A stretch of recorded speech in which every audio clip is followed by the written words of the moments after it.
Maybe we can switch a little bit to the church and the pro-family organizations and their role in no-fault divorce. I know you'd mentioned there's a lot of sort of dead weight or silence on the issue, or at least people that have maybe been involved in this issue that have just not gained traction.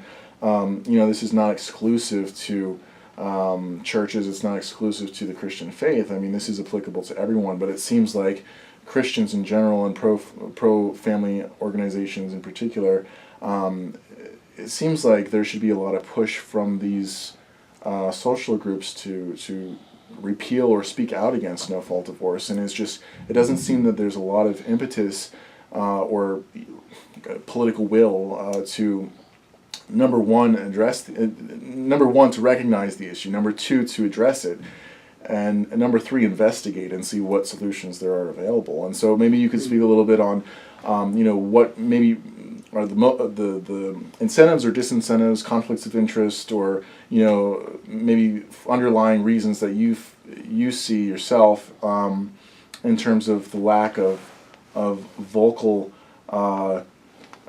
weight from these groups to speak out against no-fault divorce, especially because a lot of these groups are so outspoken against abortion and homosexuality and all of these other issues that in many cases can be traced back specifically to divorce and no-fault divorce.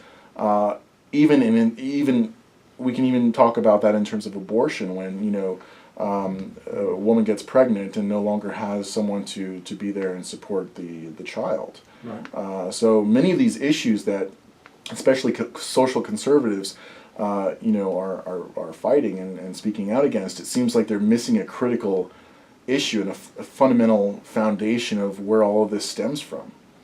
Absolutely. I mean, I've been saying this for years.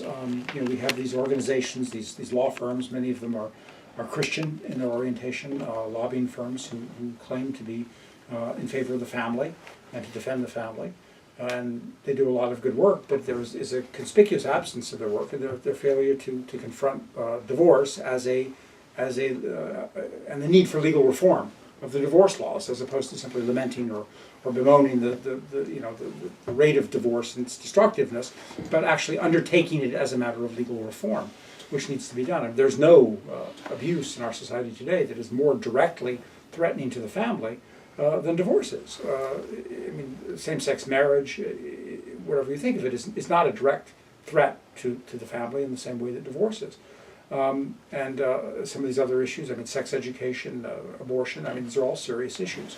But they are not the direct threat to the family that divorce is. It's astounding. It is even attracted curiosity from mainstream secular political. I quote a secular political scientist who has observed this and wrote an article. His name was Smith on this conspicuous absence in the pro-family movement. Similarly, the churches themselves have not. You don't hear many sermons on divorce, cohabitation, fornication, adultery, things like this, out of wedlock births.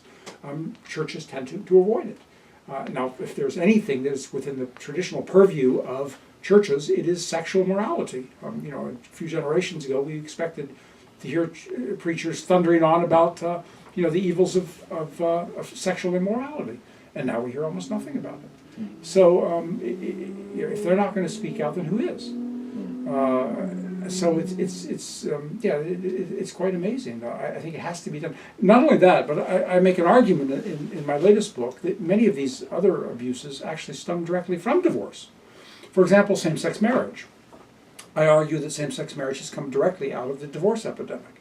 And what's my evidence for that? Well, I can quote you advocates for same-sex marriage, and they will say that if you want to make marriage a legally enforceable contract, if you want to go back to the 1950s and restore marriage as a lifelong enforceable contract that you can't get out of without serious consequences, go ahead and we will leave it alone. We the homosexuals, will not, we don't want it.